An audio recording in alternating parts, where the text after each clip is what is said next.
Let's solve the last question from the GCSE Physics Intermediate Physics Challenge from the British Physics Olympiad. So this is question 14. Just a quick little note that these are not official solutions. These are just my solutions, and you should check out the British Physics Olympiad website, which is linked in the description. If you're looking for the other questions, I've solved them as well, and check out the top comment where I've put in some links. Okay, so let's have a look at this really cool question. So this is all about the challenges that need to be overcome when measuring the distance to the moon with a laser beam. So question A, complete the path of the incident ray on the diagram to show the reflected light ray emerging from the prism. So this is actually a diagram which appears quite often in GCSE and A-level physics, and it's all about a light reflector.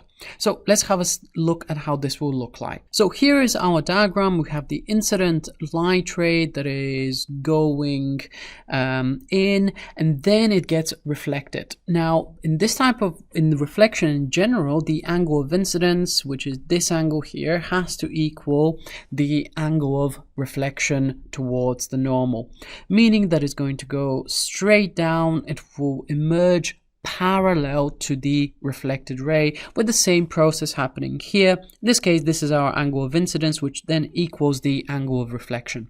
And in these types of reflectors, the incident light ray is totally internally reflected twice and then always emerges parallel to the incident ray, which is really important. Now, this leads us to question B. Explain why prism arrangement that relies on this is a better choice of a reflector on the moon surface than a simple plane mirror. Well, with a simple plane mirror, your angle of incidence, as always, is just equal to the angle of reflection. So actually, let's just draw this a little bit better. So here's a little plane mirror. We have a light ray going in. It's kind of hard to do a straight line by hand, by the way.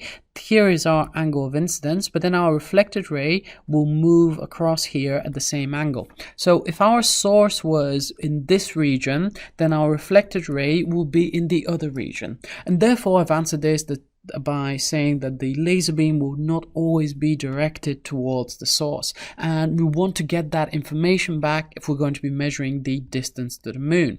Okay, for the next one, we have quite a lot of information. We're given some A-level materials that the laser beam can be thought of as a stream of particles of light. These are known as photons. And we have a couple of equations. We know that E is equal to hf. We're given the value of this constant, which is Planck's constant, and we're given some other information.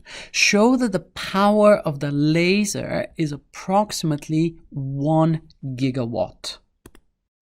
Anytime that we're looking for the power, what we can use is, well, the equation for power, that power is just energy divided by the time. Now, I think we're given both of these quantities because we know that the energy is 115 millijoules. We're going to have to be quite careful converting it. And we're also given the duration for each pulse, which is a tiny number, picoseconds, which is 10 to the power of minus 12. Okay. So the energy is equal to 115, and milli is times 10 to the power of minus 3. Let's divide that by 100 picoseconds, so it'll be 100 times 10 to the power of minus 12. And we're going to get a really big number, 115, then a string of zeros, and if we were to count them out, we're going to get that this is equal to about 1.15 times 10 to the power of 9 watts. Now, this is equal to 1.15 gigawatts, which is pretty similar to the 1 gigawatt value. So it's about equal to 1 gigawatt up to one significant figure. Okay, part D, show that the frequency of light of the laser is approximately equal to 5.6 times 10 to the power 14 hertz. Well, for that we can just use the wave equation, that the speed of a wave, which in this case is the speed of light, which is typically given the letter c, is equal to the frequency multiplied by the wavelength, where this symbol here is typically the symbol that's been used for the wavelength. Okay, well, in the question we're actually given the wavelength, and at the front of the paper you have a few constants, and one of them is equal to the speed of light. So the wavelength is 532 nanometers. I'm just looking for the frequency. So we're going to say that the frequency is equal to the speed of light divided by the wavelength. If we look up the speed of light, once again, at the front of the question paper, which is 3.0 times 10 to the power of 8 meters per second. Let's divide that by the wavelength, which is 532 nanometers. So that's times 10 to the power of minus 9, and what we're going to get is about 5.64, but let's call it a 5.6 times 10 to the 14 hertz, up to 2 significant figures. Okay, we have the frequency of the light, and what we need to do then is calculate the number of photons of light in a single pulse of laser light. The way we're going to do that is to calculate the energy of an individual photon.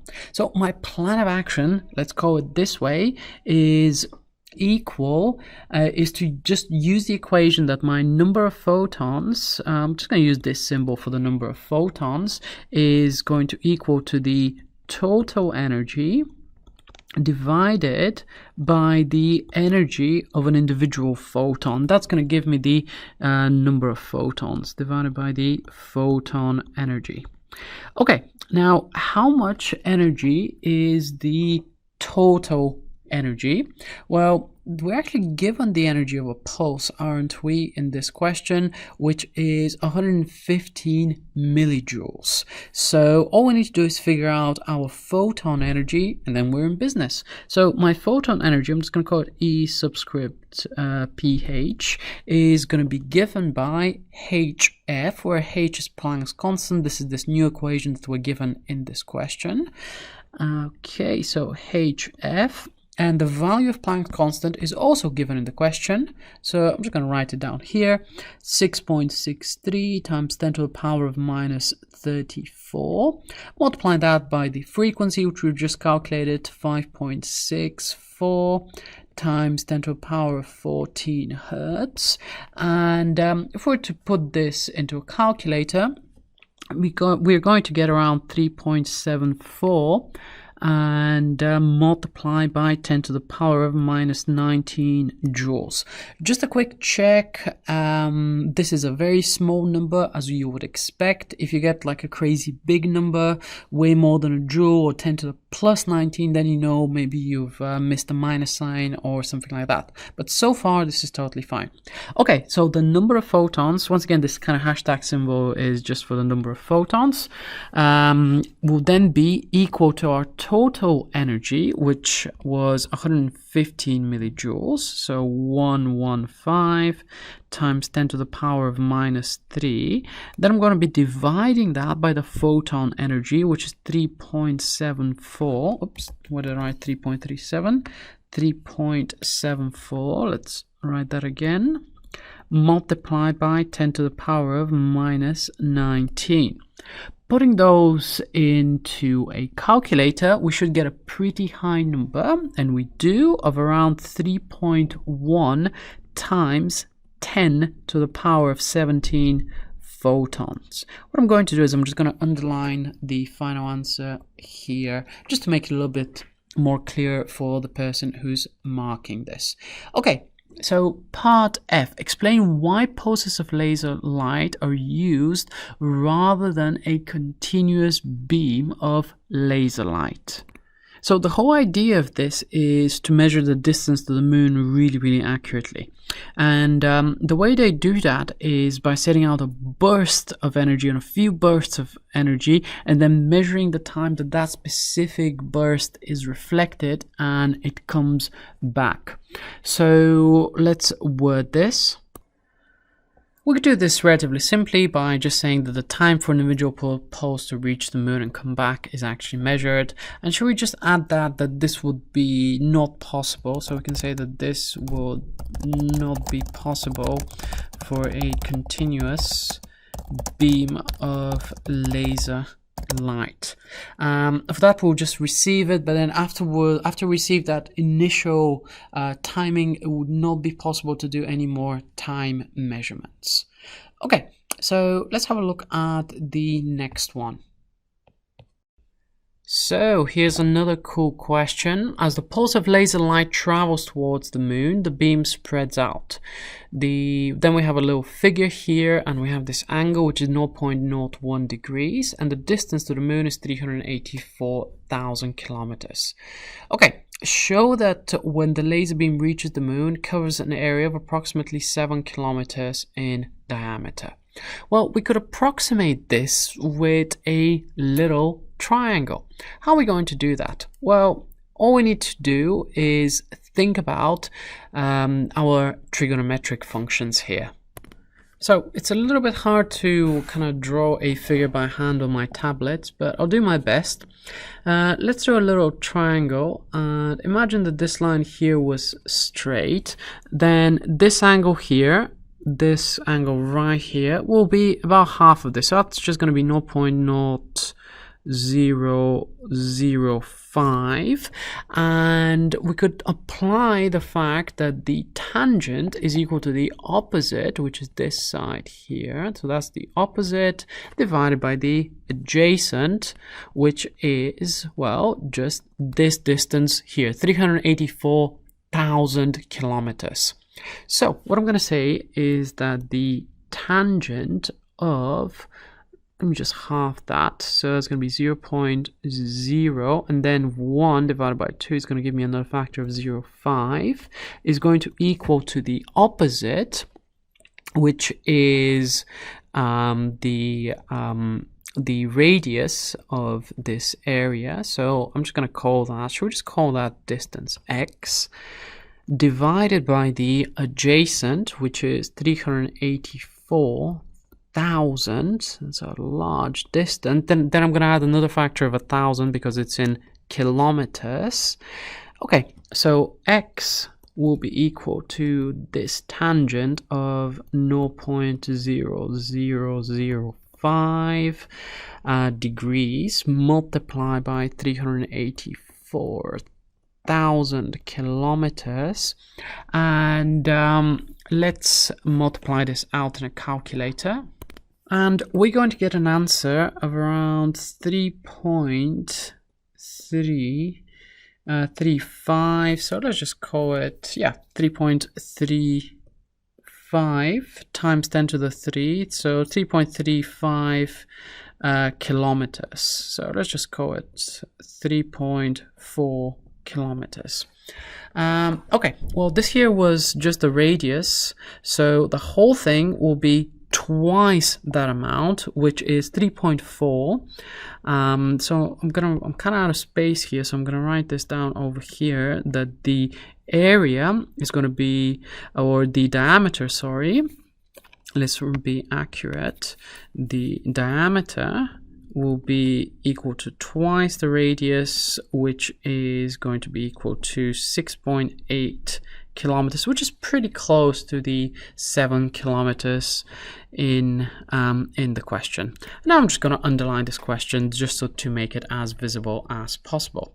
Okay, next one. The reflector placed on the moon is a square with each side measuring 46 centimeters. Show that the number of photons incident on the reflector from each pulse of laser light is approximately 2 times 10 to the 9 photons. So remember, in these questions, whenever we have the right answer already given, and the question is kind of a show question, what we need to do is make sure to show our work, because this is where all the marks actually go to. They don't go for the final answer, they just go for showing the work. Okay, let's do this. So how are we going to tackle this one?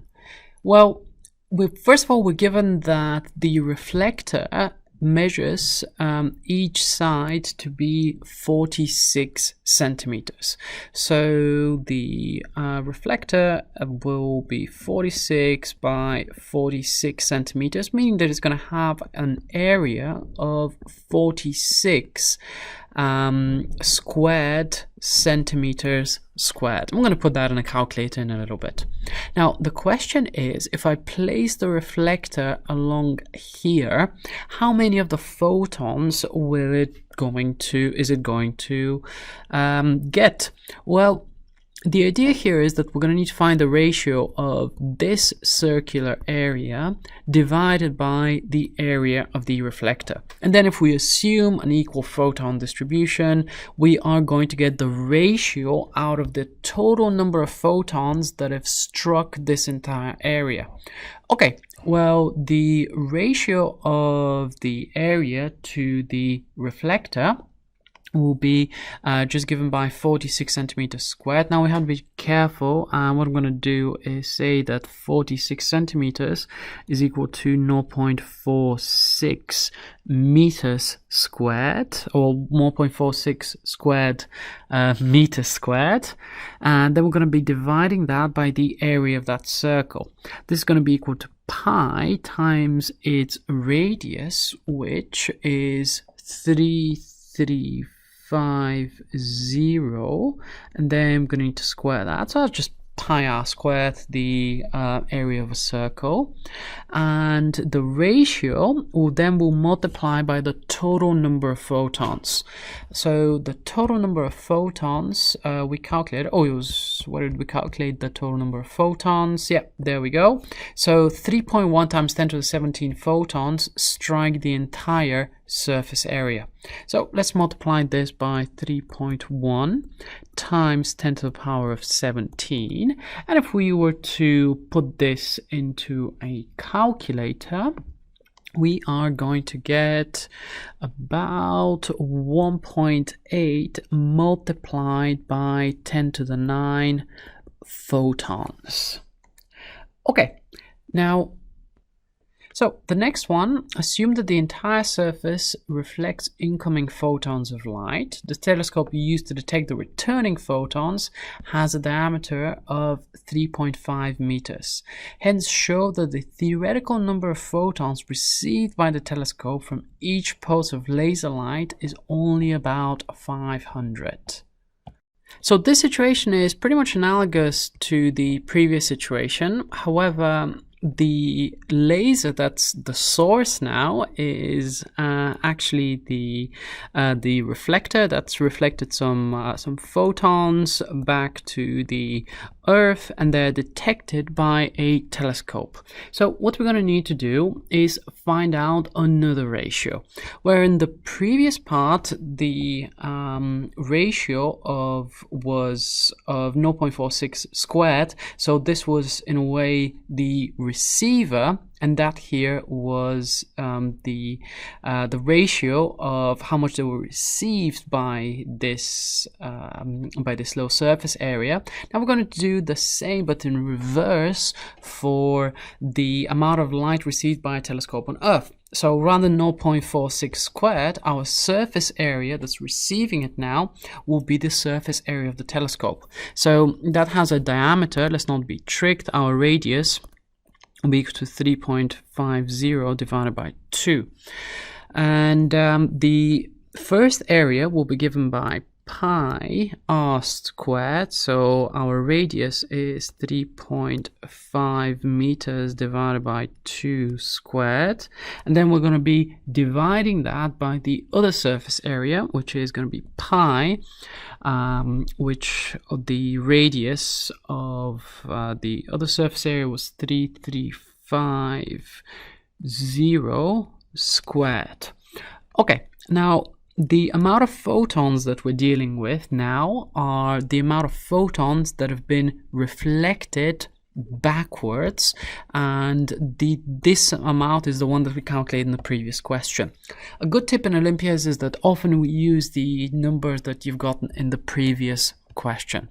So this will now be multiplied by 1.8. It was times 10 to the 9, wasn't it? Yep, times 10 to the power of 9. And if we were to put all of these calculators, we're going to get around 490 photons, which is pretty close to that number.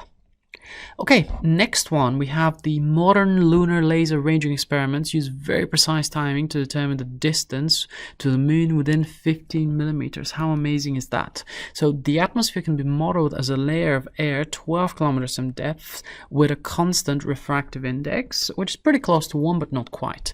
Determine whether or not the effect of the atmosphere on the speed of light needs to be taken into consideration when we're conducting the lunar laser ranging experiments to this level of precision, which is this is an amazing question. Well, let's have a think about this. Now, what we need to consider in those types of questions is to always back up our statements with calculations. So what I'm going to do is I'm going to calculate two values. First of all, I'm going to calculate the time that it would take for the light to travel 12 kilometers in a vacuum. Okay, well, let's do that. So I'm going to start off by considering the vacuum. The time will be equal to the speed of light divided by, the distance that we've traveled, which is 12 kilometers. That's going to be 12,000 meters divided by the speed of light, which in a vacuum is equal to 3.0 times 10 to the power of 8 meters per second. Okay, well, if we were to put that into a calculator, we are going to get, oops, what's happened here? We're going to get 4.0 times 10 to the power of minus 5, and that's in seconds. Okay, now when we're going through the atmosphere, the speed of light will change. So how will the speed of light actually change? Well, the refractive index, I'm going to do that over here on the side, is defined as the speed of light divided by the speed of light in that substance. So V will be equal to the speed of light divided by the refractive index. Okay, now the time taken then will be equal to the same distance, 12 kilometers, 12,000. Then I'm going to be dividing that by the new speed, which is going to be given by this expression here. So this will be the speed of light, which is 3.0 times 10 to the power of 8. Then we're going to be dividing that by the refractive index, which is given in the question as 1.0003. Okay, so it's going to be a pretty similar number, but it will differ after a few significant figures. After we put that into a calculator, we get 4. Now I'm going to get 0012 times 10 to the power of minus 5. Okay, so we can see that they differ by a few significant figures, but then we also get a factor of 10 to the power of minus 5. So what I'm going to do is I'm going to take away those two numbers. So shall we just do that across here? I'm going to say that 4.0012 times 10 to the power of minus 5, take away 4.0 times 10 to the power of minus 5, and this is going to give us a difference of about 1.2 times 10 to the power of minus 8 seconds. And that's the difference between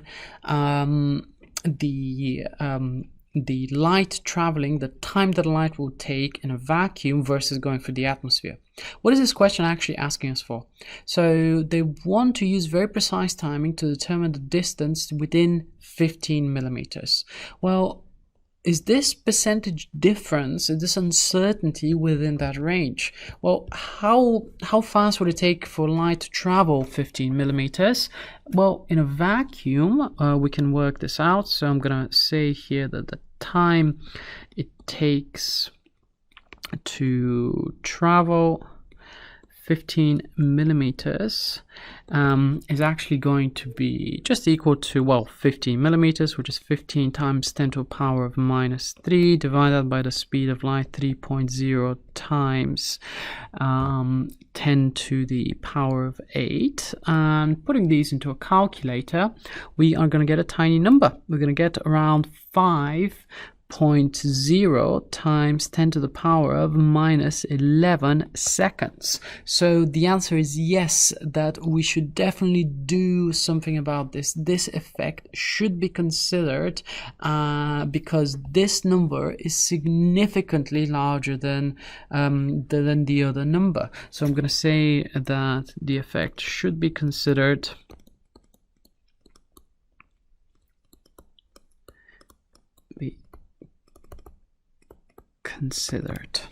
Okay, this was a very tricky but very interesting question about experimental physics. Okay, next one, is that the final one? That is the final one. We've reached the final one. The results of the lunar laser ranging experiment show that the distance between the Earth and the Moon is increasing by about 3.8 centimeters per year.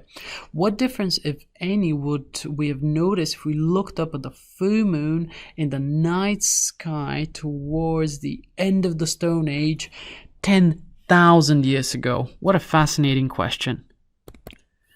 Well, in order to answer this with some data, the only thing that we can do is take this number 3.8 centimeters per year, which is 3.8 times 10 to the power of minus 2. Then we need to multiply this by 10,000, which is going to give us a difference of how much the moon has actually moved of around 380 meters. Now, my gut feeling is that this is not a noticeable difference. I mean, 380 meters is basically the size of a skyscraper, or it's like a small part of a big running pitch. So my guess is that this is not noticeable, as the difference is too small.